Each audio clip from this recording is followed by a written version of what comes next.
Direct विरोध न करके इनडायरेक्ट विरोध करने का तरीका अपना रहे हैं ताकि भाजपा की सरकार गिर जाए, योगी जी की छवि खराब हो। उस वक्त ऐसा स्थिति था इस काशी में कि लोग ऊपर से हड्डियां फेंक देते थे हमारी यात्राओं में। और मैं समस्त सनातनियों से बोलना चाहूंगा, समस्त हिंदू भाइयों से कहना चाहूंगा कि आप शास्त्र और शस्त्र दोनों लेकर चले, क्योंकि तो आपकी सुरक्षा करने के लिए ऑन द स्पॉट कोई नहीं होगा। जब उनको मना किया गया कि आप मत आइए रथ लेकर के, क्यों गए रथ लेकर के? आप साधारण रूप में जाकर के भी स्नान करके आ सकते थे। जब इंदिरा ने गोली चलवा दी, 6000 साधु मारे गए, एक गौ माता मारी गई स्कूली।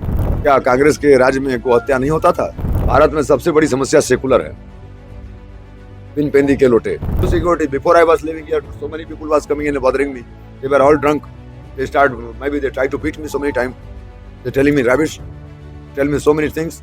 हमारी मौजूदगी इस वक्त वाराणसी के 80 घाट पर है और 80 घाट वही घाट है जहां पर पूरी देश की राजनीति तय होती है। इस 80 घाट का सांस्कृतिक और धार्मिक बहुत बड़ा महत्व है। 80 घाट आए और यहाँ पर आपको ज्ञान न प्राप्त हो तो ऐसा संभव नहीं हो सकता है। हम यहाँ से गुजर रहे थे, तभी एक बाबा से हमारी मुलाकात हुई और बाबा आप कैमरे के माध्यम से देखना चाहेंगे, धूनी रमाए हैं, ये श्रृंगार होता है और ये लोग अपनी जटाएं खोल देते हैं, अपना श्रृंगार करते हैं। ये देखिए अघोरी बाबा हैं, इन्होंने अपनी जटाओं को खोला है और ये एक अघोर रूप होता है इनका। और ये सिर्फ रूप डरावना नहीं होता है, बल्कि इस रूप के बारे में कहा जाता है यही असली इनका श्रृंगार है, क्योंकि ये लोग भोलेनाथ के भक्त होते हैं। हमारी मौजूदगी वाराणसी में है, विभिन्न मुद्दों पर बात करेंगे। बाबा हमारे साथ हैं। बाबा का परिचय आपको बाबा के मुखार बिंदु से कराते हैं। बाबा, एशियन न्यूज चैनल पर आपका बहुत स्वागत है हमारा। हम चाह रहे हैं तमाम दर्शक आपको इस वक्त देख रहे हैं, अपना परिचय थोड़ा सा हमारे दर्शकों को। नमः पार्वती पतये हर हर महादेव। गुरु महाराज भेग भगवान की कृपा से मेरा नाम, छोटा सा नाम है, कपाली माधव मुनि उदासीन। हम उदासीन अखाड़े से हैं और 1996 से साधनारत हैं और हमारा यह जीवन राष्ट्र की सेवा के लिए समर्पित है। और काशी मोक्ष नगरी है। मुक्ति तभी मिलती है जब गुरु मिल जाए। ये ज्योतिर्लिंग है बाबा विश्वनाथ जी का। जैसे बल्ब को ट्रांसफार्मर में डायरेक्ट लगा दिया जाए तो क्या होगा? उड़ जाएगा, फ्यूज हो जाएगा। उसी प्रकार से डायरेक्ट कोई शिव के सानिध्य में भी नहीं जा सकता। वो पावर के हब सेंटर हैं।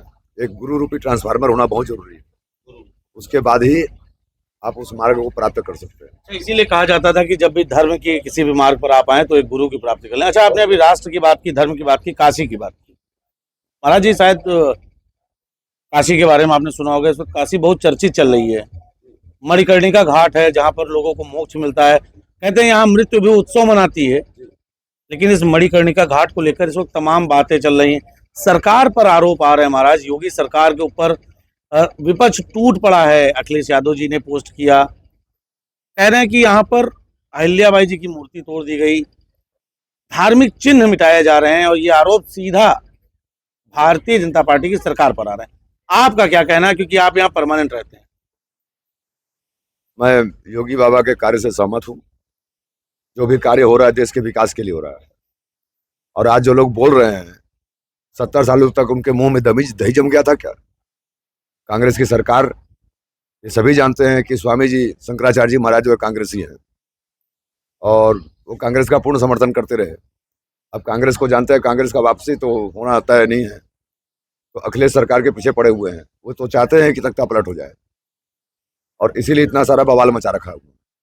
और दूसरी बात, हम सनातनी हैं। हमारा शास्त्र कहता है, शंकराचार्य जी स्वयं कह के, आद्य जगत गुरु शंकराचार्य जी बोल गए कि जो शंकराचार्य बनेंगे वो पहले शास्त्रार्थ करेंगे। जो शास्त्रार्थ में जीतेगा वही शंकराचार्य होगा, अघोषित शंकराचार्य नहीं। हमारे तो स्वामी पूरी पीठाधीश्वर श्रीमान श्री 1008 श्री मिश्रानंद सरस्वती जी महाराज शंकराचार्य जी स्पष्ट कहते हैं कि अघोषित शंकराचार्य कोई नहीं हो सकता। ऐसे तो फिर अघोषित शंकराचार्य यदि बनना शुरू हो गए तो बीच में तो आपने देखा होगा कितने सारे फर्जी शंकराचार्य पकड़े गए थे। ये डायरेक्ट विरोध न करके इनडायरेक्ट विरोध करने का तरीका अपना रहे हैं ताकि भाजपा की सरकार गिर जाए, योगी जी की छवि खराब हो। योगी जैसा साधु न कभी मिला है न कभी मिलेगा। जिस तरह से कहा गया, सन्यासी से उत्तम सेवा देश की कोई नहीं कर सकता। विभिन्न कारण होते हैं जिसके कारण हमें कुछ फैसला लेना पड़ता है। आज बनारस कंजेस्टेड जोन हो चुका है। आपने देखा होगा मणिकर्णिका में जाकर के पैर रखने की जगह नहीं है, उस पर तो उनका ध्यान नहीं गया। 70 सालों से कांग्रेस की सरकार रही, ये उसमें अपनी मनमानी करते रहे। उस समय इन्होंने गौ हत्या का टॉपिक क्यों नहीं उठाया? उस समय इन्होंने देश के धर्म की दशा पर कुछ वक्तव्य क्यों नहीं दिया? और फिर 70 सालों से आप उस शासन के गुरु बनकर बैठे रहे। आपने गुरुकुल की स्थापना क्यों नहीं करवाई जगह जगह? जब आपको धर्म की इतनी चिंता थी तो आपने पहले कार्रवाई क्यों नहीं किया? आज जब भाजपा की सरकार आ गई तो आपको मिर्ची लगने लगी। विपक्ष को धर्म की, सनातन धर्म की चिंता नहीं है? बिल्कुल नहीं है। यदि होती तो 70 सालों से फिर ये देश इतने गर्त में क्यों पड़ा होता? 70 सालों तक हम जय श्री राम नहीं बोल सकते थे। इस बात को इनको समझना होगा। आज योगी बाबा की देन है कि हम पूरे देश में जय श्री राम का नारा देते हैं, नमः पार्वती पते हर हर महादेव कहते हैं, राधे राधे बोलते हैं, और कोई विरोधी हमारा विरोध नहीं कर सकता। एक समय ऐसा भी था इस काशी में, मैंने परिक्रमा के समय में देखा है। हम लोग यहाँ, मेरे गुरु महाराज, असल में आपको मैं एक बात बताना भूल गया कि मैं विद्यार्थी था धर्म सम्राट करपात्री जी महाराज जी के, करपात्री संघ का जी, और उनके सबसे बड़े शिष्य स्वामी श्री शिवानंद जी महाराज जी का मैं चेला था, ब्रह्मचारी था मैं। उसके बाद मैंने अपना डिसीजन लिया कि मुझे अखाड़ा ज्वाइन करना है या कहीं पर जाना है। तो मैं आपको एक बात बताना चाहूंगा, ये शिक्षा प्राप्त जी। यहाँ अंतर्गृह, यहाँ 3 प्रकार की यात्राएं होती काशी में, पंचकोशी, अंतर्गृह और गृह। तो पंचकोशी यात्रा के बाद हम लोग अंतर्गृह यात्रा कर रहे थे, जिसमें लल्लापुरा रामापुरा से होकर के रास्ता निकलता है अंतर्गृह के लिए। उस मार्ग में जाते जाते हमने जब अपने मुंह से उच्चारण करना शुरू किया, क्योंकि पीछे पूरी जमात थी, पूरे हमारे संत समाज और हमारे भक्तों का पूरा मंडली था, और जब हमने बोलना शुरू किया वहां पर, नमः पार्वती पते हर हर महादेव, हर हर महादेव शंभो काशी विश्वनाथ गंगे, तो हमारे मुंह को बंद कर दिया गया कि मत बोलना यहाँ पे। किसने बोला? हमारे अपने जो गुरुजन साथ में चल रहे थे। क्यों? क्योंकि वो मुसलमानों की बस्ती से हम लोग गुजर रहे थे। उस वक्त ऐसा स्थिति था इस काशी में कि लोग ऊपर से हड्डियां फेंक देते थे हमारी यात्राओं में। आज किसी की हिम्मत है कि हड्डी फेंक के दिखा दे हमारे यात्रा में? कितने साल से है महाराज जी आप काशी में? हम काशी में सन 96 से। 96। आई एम बाल योगी। आई एम बाल योगी।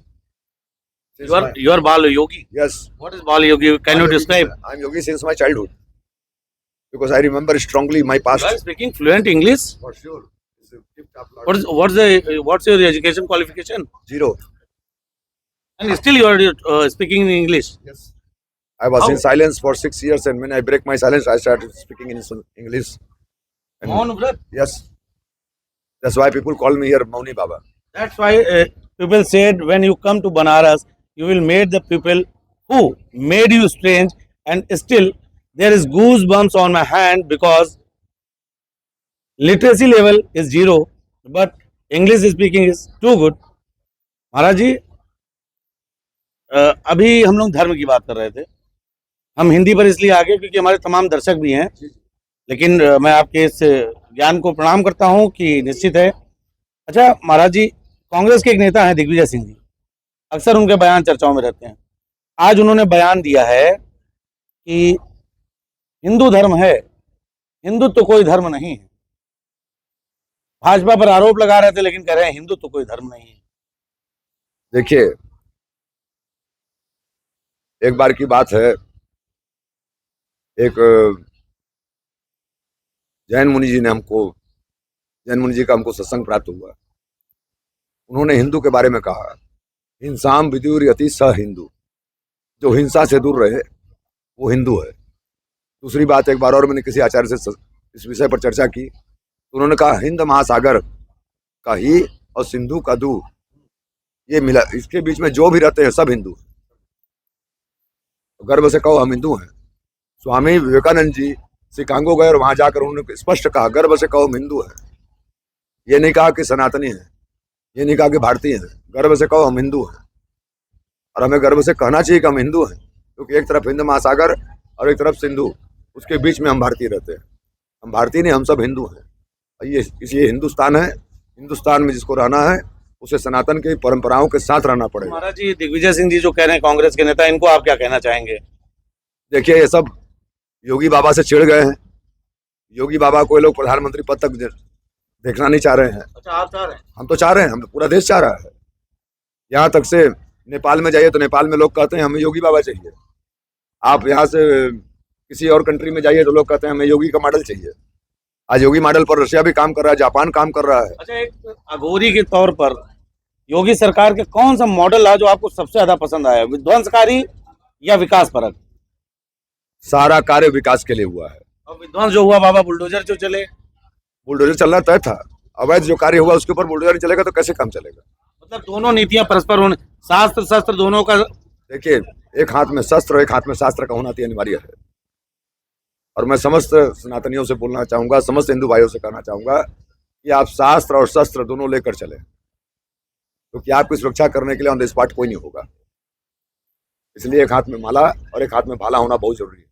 आज योगी बाबा की नीतियों के आगे विपक्ष फेल है, कुछ नहीं कर पा रहा है, जिसके कारण तिल मिलाए हुए हैं सब। उनकी मनमानी नहीं हो पा रही है। मतलब भोले की नगरी को लेकर राजनीति की जा रही है। बिल्कुल बिल्कुल राजनीति है ये।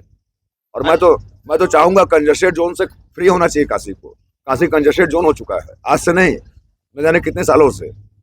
तमाम दर्शक हमारी इस बात को सुने कि एक साधु महात्मा कह रहे हैं कि काशी कंजेस्टेड जोन हो चुका है। और निश्चित ही हम लोग हमेशा से काशी आते रहे, सड़कें गलियां यहाँ पर इतनी पतली हैं, इतनी ज्यादा यहाँ पर दुश्वारी है जाम की, ये एक बड़ी समस्या है। और वो बात एक साधु कह रहे हैं जो यहाँ पर बैठ के दिन भर धुनी रमाते रहते हैं। एक लाइन यहाँ पर बनाया था, सुबह से लेके शाम बनारस, जा देखो तह जाम बनारस।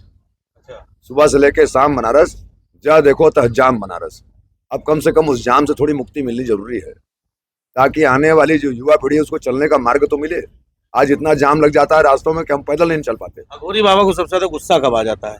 आता है गुस्सा, कहते हैं अघोरी बाबा लोग तंत्र किया करते हैं, गुस्सा कर देंगे, ये गाली देने लगते हैं।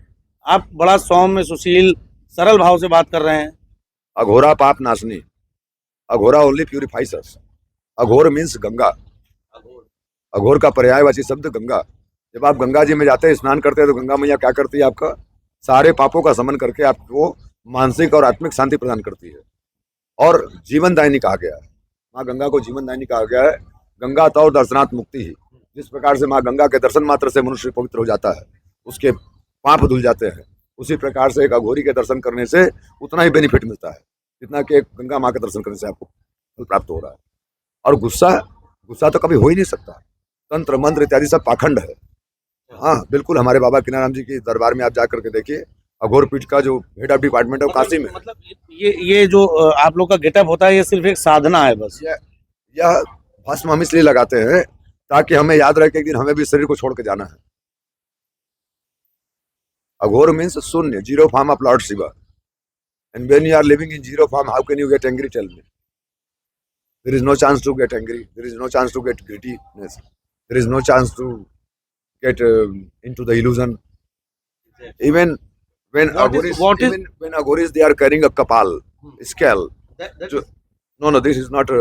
This is kapal. Like जो खोपड़ी हम लोग रखते हैं सामने, वो डराने के लिए नहीं होता, वो ये दिखाने के लिए होता है कि जब जिंदा खोपड़ी कुछ नहीं कर पा रही तो मुर्दा क्या करेगी। आप मतलब अघोर हैं बाबा, लेकिन रोचक बड़े हैं। मतलब आपसे तो हमारा बात करने का मन और बढ़ता जा रहा है कि मतलब वैसे बनारस में कहा भी जाता है कि कहीं बैठ जाओ ज्ञान मिलता है, लेकिन जो आपसे ज्ञान मिल रहा है थोड़ा सा हमें भी आत्मिक अच्छा लग रहा है, क्योंकि आप वो आडंबर से थोड़ा सा दूर हैं। पंडित धीरेन्द्र शास्त्री हैं, उन्होंने कहा, अभी बयान दिया, बड़ा चर्चा हो गई उनके बयान पे कि आपके बच्चे अगर वेद नहीं पढ़ेंगे तो जावेद और नावेद बनेंगे। बिल्कुल बनेंगे, बिल्कुल बनेंगे, मैं समर्थन करता हूँ इसका। एक समय था जब भारत में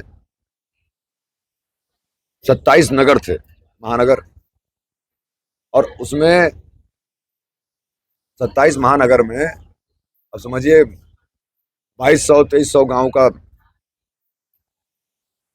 एक महानगर के अंदर में। लेकिन हर एक महानगर में जहाँ 2700 और 2800 गांव होते थे, वहाँ 2200 गुरुकुल चलता था। इस बात को ना भूले। आर्टिकल 30 ला करके गुरुकुल को जबरदस्ती बंद किया गया, और जो नाइंसाफी हुई वो तो आप लोग सब लोग जानते ही हैं। ब्राह्मणों को, ये बालकों की उंगली काट करके उसको फिर उर्दू सिखाना शुरू किया गया। तो ये फिर से होगा। जहां जहां वो कम है वहां वो नरम है, लेकिन जहां वो ज्यादा है वहां वो नरम नहीं है। फिर तो अत्याचार बांग्लादेश की तरह हो रहा है। आप बांग्लादेश की स्थिति देख ही सकते हैं। अच्छा, लेकिन हमारे हम लोगों ने भी पढ़ा महाराज जी, सनातन की बात आती है तो हमने रसखान को पढ़ा, एपीजे अब्दुल कलाम जी थे। इन लोगों में क्या ऐसी भावना नहीं थी? लोग, ये आदर्श हैं लोगों के। रसखान तो पूरा व्याख्या ही करते थे। ठीक उसी प्रकार से जैसे आज आप जाएंगे कहीं पर भी देखेंगे तो बहुत सारे लोग भेद बनाकर बैठे हैं, लाओ लाओ जाओ जाओ में फंसे हुए हैं। दे दो, ये कर दो, वो कर दो, ऐसा कर दो, वैसा कर दो। एक्सक्यूज मी, हम साधु बने अपनी साधना के लिए। ये मां अन्नपूर्णा की नगरी है। मनवांछित भोजन माता करवाती है, मनवांछित भोजन।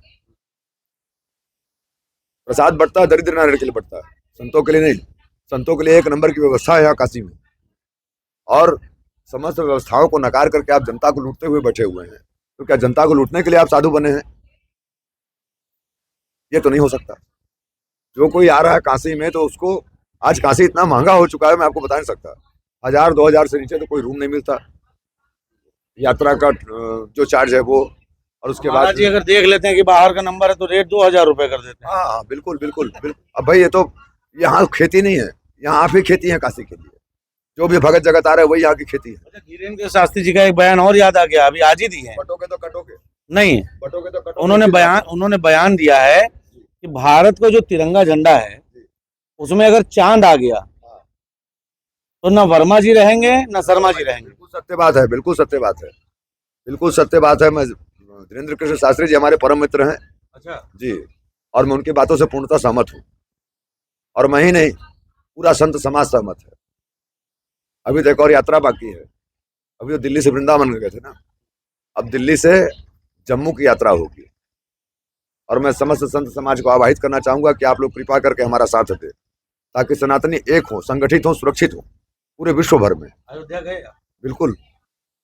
अयोध्या अयोध्या अयोध्या पहले भी आप जाते रहे होंगे, इधर उसके बाद गए। महाराज, लोग कहते बहुत कुछ बदल गया।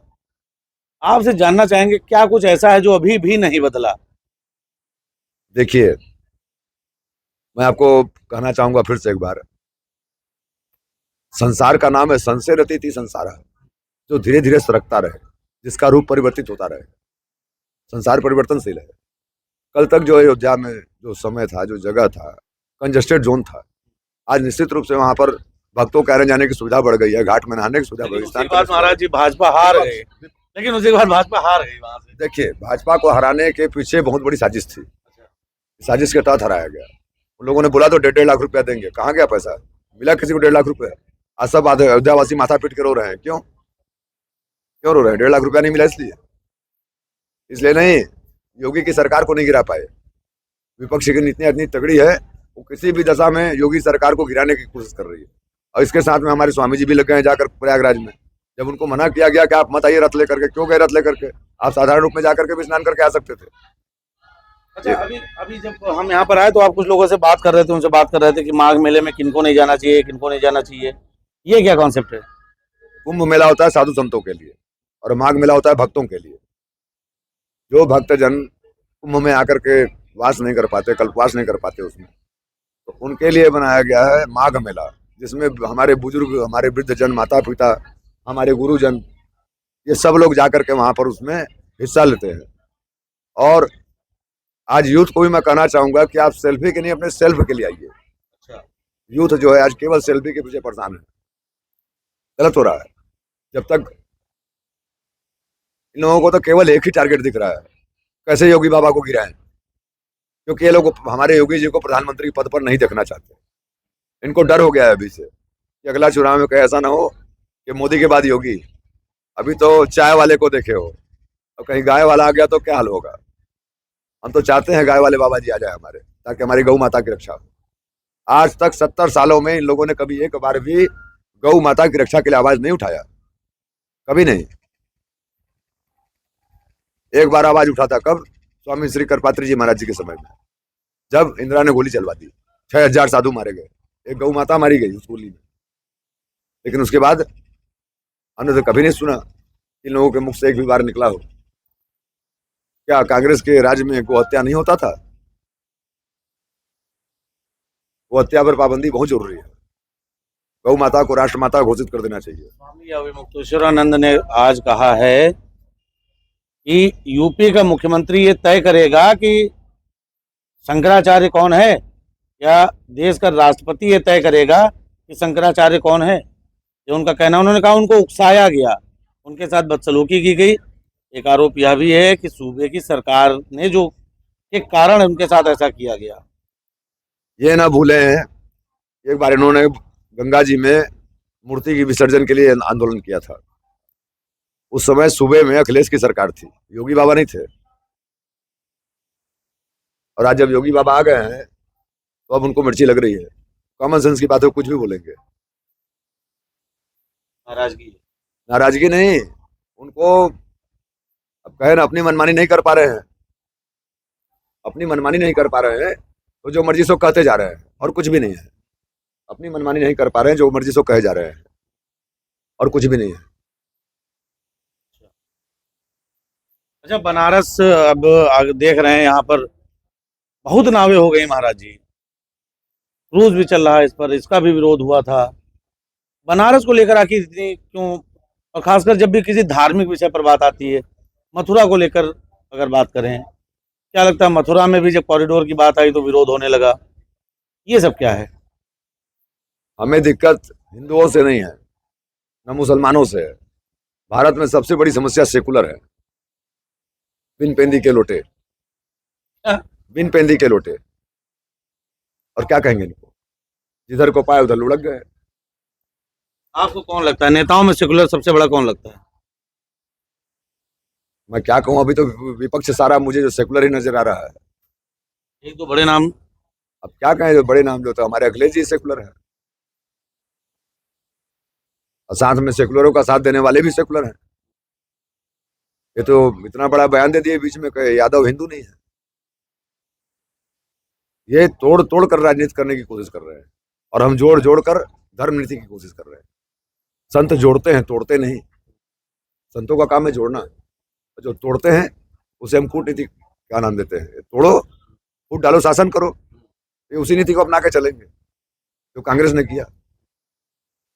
ऐसा कांग्रेस ने हमारे लिए क्या किया है कोई उसका जवाब? आर्टिकल 30 ला करके हमारे गुरुकुल बंद करा दिए। 70 सालों तक ये गद्दी में बैठे रहे, इन्होंने एक भी बार उसको बोला कि आर्टिकल 30 को खत्म करो, पूरे देश में गुरुकुल चालू करो? क्यों नहीं बोला? और कांग्रेस कमेटी का गठन तो केवल भारत को आजाद कराने के लिए किया गया था। उसको फिर शासन लाने वाला कौन होता है? British government. ये सब इंग्लैंड के चमचे हैं। इनके बच्चे इंग्लैंड में पढ़ते हैं, ऑस्ट्रेलिया में पढ़ते हैं, अमेरिका में पढ़ते हैं, और एक गरीब बच्चे के लिए स्कूल की सुविधा तक नहीं है। गरीबी का आलम तो ना पूछो। आज यदि मोदी योगी की सरकार नहीं होती तो हमको लगता है कई गांव और कई राज्य मर गए होते बिना खाए। जिसे घर में 4 लोग हैं कमाने वाले, यदि 3 आदमी बीमार हो जाते हैं, चौथा आदमी क्या करेगा? वो कहाँ से लाएगा? ये तो चावल को ही बंद करने के चक्कर में थे कि सरकार चावल देके लोगों को निकम्मा बना दे रही है। वाह, बात तो आपने बहुत बढ़िया कर दिया। और आपने उसके घर में जाके देखा क्या उसके घर में रोटी है कि नहीं है? ये राजनीति का विषय नहीं है। राजनीति को हमेशा धर्म नीति के नीचे रहना चाहिए। धर्म नीति सर्वोपरि है। हमारा धर्म, सनातन धर्म ही कहता है सर्वे भवन्तु सुखिनः सर्वे सन्तु निरामया सर्वे भद्राणि पश्यन्तु माम कश्चित् दुःख भाग् भवेत्। ओम शांति शांति शांति सर्वारिष्ट शांति। ये हमारा। There is only last question because we have a limit of time. Yes. So for India and for the as we talk, who will be the next PM candidate, and the sages like you who is sitting besides the Holy River, what do you think, who will be the perfect one for the Prime Minister of India? And further, when we talk about BJP, only Baba Yogi Adityanath ji Maharaj. what is the best thing as you think? साधु से बड़ा राष्ट्र सेवक कोई हो ही नहीं सकता। Let's have a little conversation in English, please. Sadhu can give service to our country. If he can give service, no one can give, because everyone have children. They will just take care of their children like they did up till now. They talk about democracy, but that was not democracy. They were breaking constitutional rule of democracy, and now they're talking about democracy. they should know, they should learn something from Yogi Ji Maharaj. And 100% I support Yogi Ji Maharaj. Yogi Ji is doing something good, something best. I tell you something, before BJP coming in Varanasi, we were afraid to walk on these ghats, man, because some robbers there, maybe some killer is there. You know, it was like that here. After Yogi coming, then our daughters are walking freely at night. So सुरक्षा है। yes, there is full security. Full security. Before I was living here, so many people was coming and bothering me. They were all drunk. They tried to beat me so many times. They're telling me rubbish. They tell me so many things. Where was this? And that incident happened with you? Yes. How many Yes. times? Many times. Okay. Because I'm living here since 96. The same place? Same place. I'm living by Ganga Bank. Sometime I'm living Manikarnika, sometime living Harishchandra, sometime living Assi Ghat. Sometime Assi is Mahasamsana. Yeah. Always remember that. Yeah. First Mahamasana is Assi Mahasamsana. Here Raja Harishchandra was burning dead bodies. And here meeting Baba Kinaramji and Kaluramji. The first Aghora. First Aghori was Lord Shiva. Baba First Kinaramji, Aghori was Lord's. Lord Shiva. Lord Shiva is first Aghori. And his, as we know, हर कण में शिव का वास है, लेकिन रहते कहाँ है तो मरघट में, रहते कहाँ है मसान में। उसके पीछे बहुत बड़ा कारण है। दिन भर वहाँ सब आता है, पार्थिव शरीर लेकर के लोग आते हैं, उनके मुखार में से निकलते रहता है राम नाम सत्य है, राम नाम। उसी महामंत्र को सुनने के लिए बाबा भोलेनाथ वहाँ 24 घंटा विराजमान रहते हैं। और जब सौ नहीं आता, उस वक्त भोलेनाथ उठते हैं और उसी चिता भस्म को रमाते हैं। चिता भस्माले गरल समनम दिख पर धरो जटाधारी कंठे भुजगपति हारी पशुपति नमः पार्वती पते हर हर महादेव। शिव से ही शुरू, शिव से ही खत्म, शिव के ही एक रूप अघोरी के साथ हम बैठे थे। बात जब अघोरियों की आती है तो हमारे मन में जो एक चित्र प्रस्तुत किया जाता है, वो प्रस्तुत किया जाता है खूंखार, चिल्लाने वाले, डांटने वाले, नशा करने वाले। लेकिन नहीं, एक अघोर का रूप हमने वास्तविक रूप में जो देखा, वो देखा बनारस के 80 घाट पर। ज्ञान, बुद्धि, विवेक, समता, समझ, इन तमाम चीजों से परिपूर्ण ये साधु महाराज हमें मिले। योगी आदित्यनाथ के जबरदस्त फैन हैं, साफ तौर पर कह रहे हैं कि आने वाले समय में अगर प्रधानमंत्री कोई बनेगा तो सिर्फ योगी आदित्यनाथ बनेंगे। विपक्ष पर तो इन्होंने ऐसा हमला किया है कि संभवतः अगर वो बयान अखिलेश यादव, राहुल गांधी सुन लेंगे तो बवाल मच सकता है। स्वामी अवमुक्तेश्वरानंद के द्वारा लगाए गए तमाम आरोप पर इन महाराज जी का साफ तौर पर कहना है, ये इनका आरोप है कि वो अब समाजवादी पार्टी के टच में हैं और कांग्रेस अब भविष्य में कभी आएगी नहीं, इसलिए वो समाजवादी पार्टी में अपना राजनीतिक भविष्य तलाश रहे हैं। बड़ा बयान है, क्या कुछ होगा ये तो समय बताएगा, लेकिन महाराज जी का ये बयान आने वाले समय में राजनीति में भूचाल जरूर ला सकता है। वाराणसी के 80 घाट से कैमरा सहयोगी जितेंद्र के साथ एशियन न्यूज के लिए मैं नितेश मिश्रा।